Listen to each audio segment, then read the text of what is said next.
What it do, what it do, what it do? Welcome back to the channel. This your boy Black Saiyan. Thank you for tuning in. Oh my God, man, we got a special video today. This one right here, man. Before we get into the video, make sure y'all hit that like button. If y'all new, make sure y'all subscribe, hit that notification bell, cause we definitely gonna be dropping content all this month, all the way to the new year. You know what I'm saying? So we're gonna have, y'all with your Christmas gifts, you're gonna have some gifts on the channel as well. So make sure y'all tune in to open y'all surprises, right? Now, our next character in the Evolution series that we're gonna be getting into is one of the longest standing characters in Dragon Ball Z. And the longest standing characters in the Dragon Ball continuity, period. This one right here is about the evolution of our OG, Master Roshi.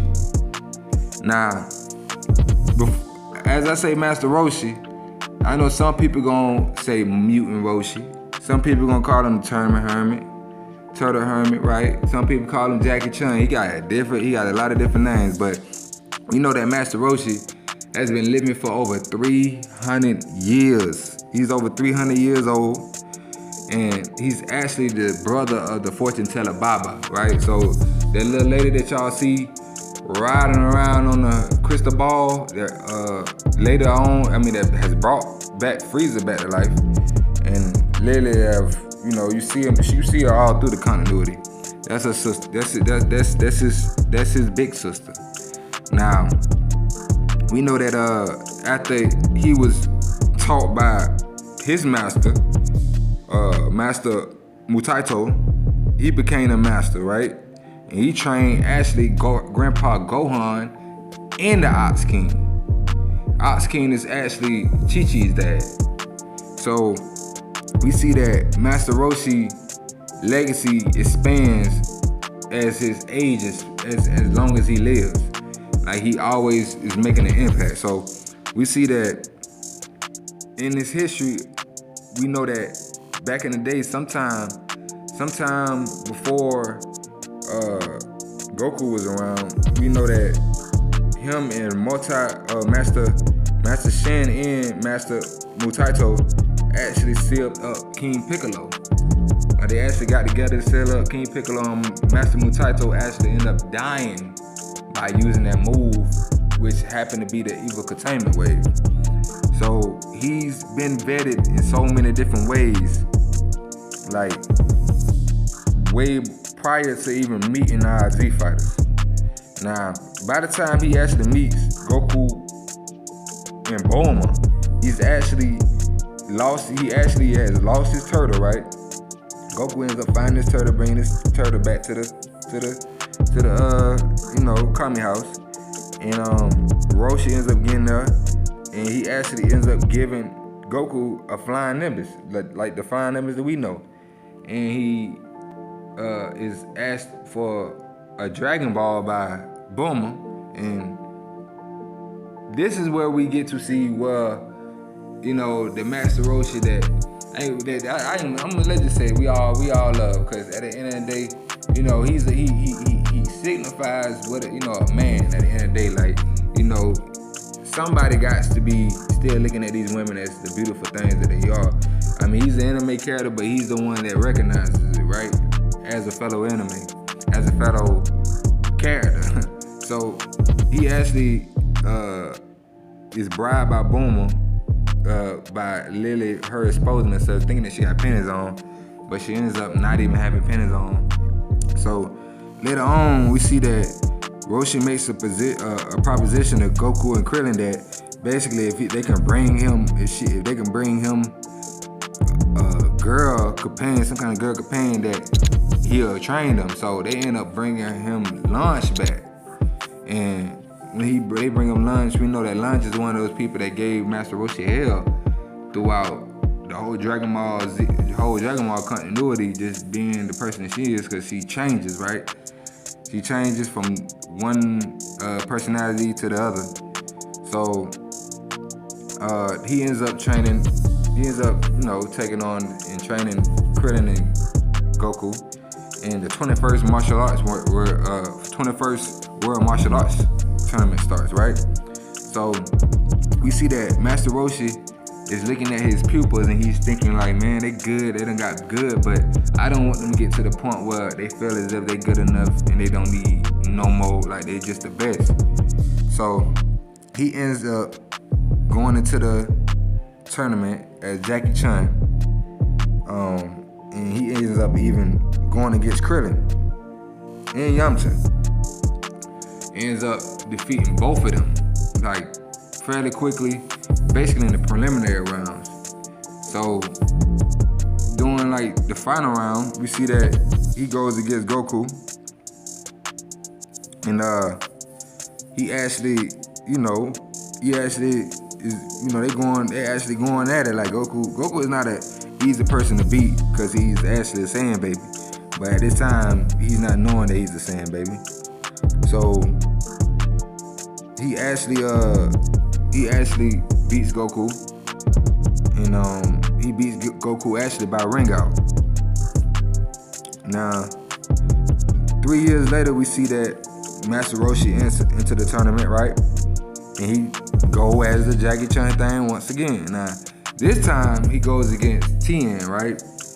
Well, Tien is one of these people who's kind of hell bent on getting revenge at this point for what happened with his people, with Mercenary Tao and just being up under the Crane School at the time. So he ends up forfeiting the battle and kind of just, letting the youngest handle this stuff. But he kind of makes an impression on he makes an impression on Tien before he leaves that he should watch his ways. But after that, he pretty much retires as Jackie Chan and basically hangs up that whole martial arts competing with the youngest thing. So we fast forward into Dragon Ball Super, because throughout Dragon Ball Z, we don't really see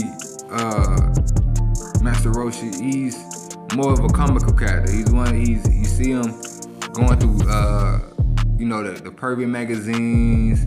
You see him even looking at workout routines and stuff like that right now. He reminds you of that uncle that, that just gotten too old, and he can't get them young tenderonis like he used to, but he definitely like to look at them, right? So throughout Dragon Ball Z, he doesn't really do too much, but we see that once Frieza gets there in the Revival L Saga, we see that Master Roshi is right there to protect the Earth.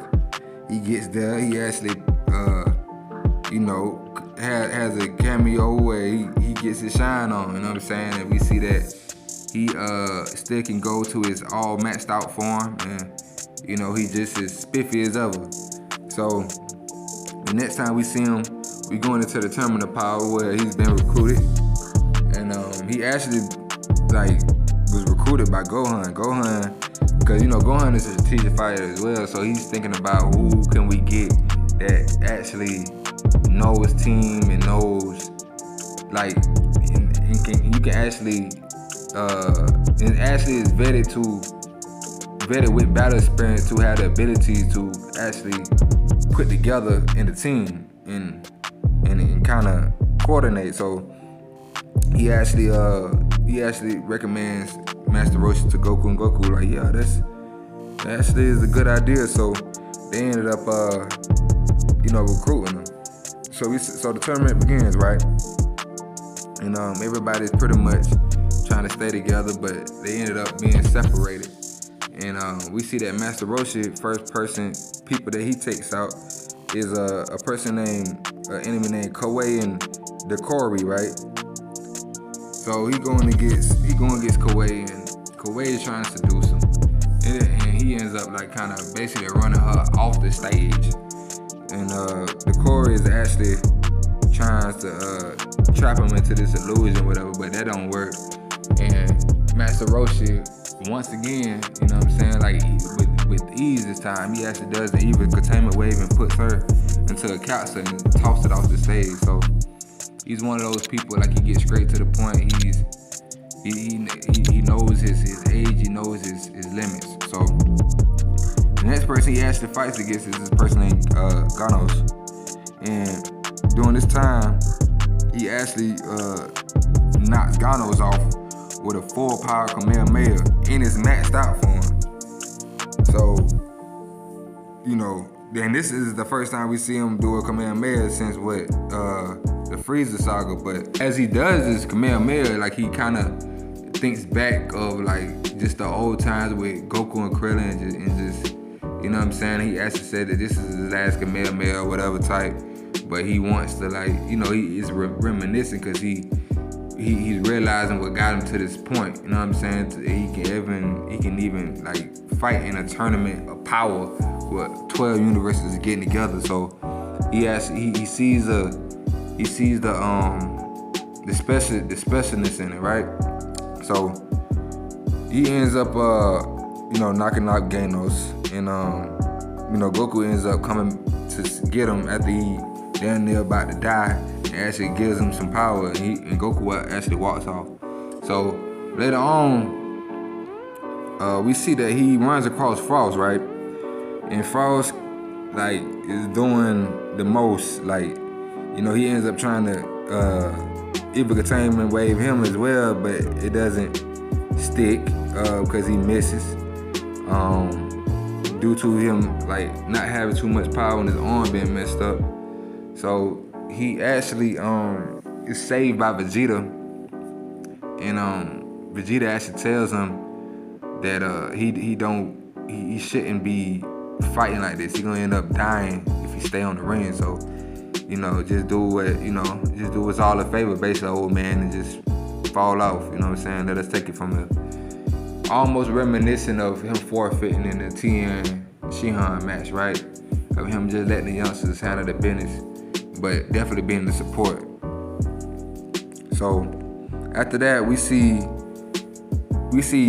don't see Master Roshi again until the Galactica Patrol Prisoner saga, right?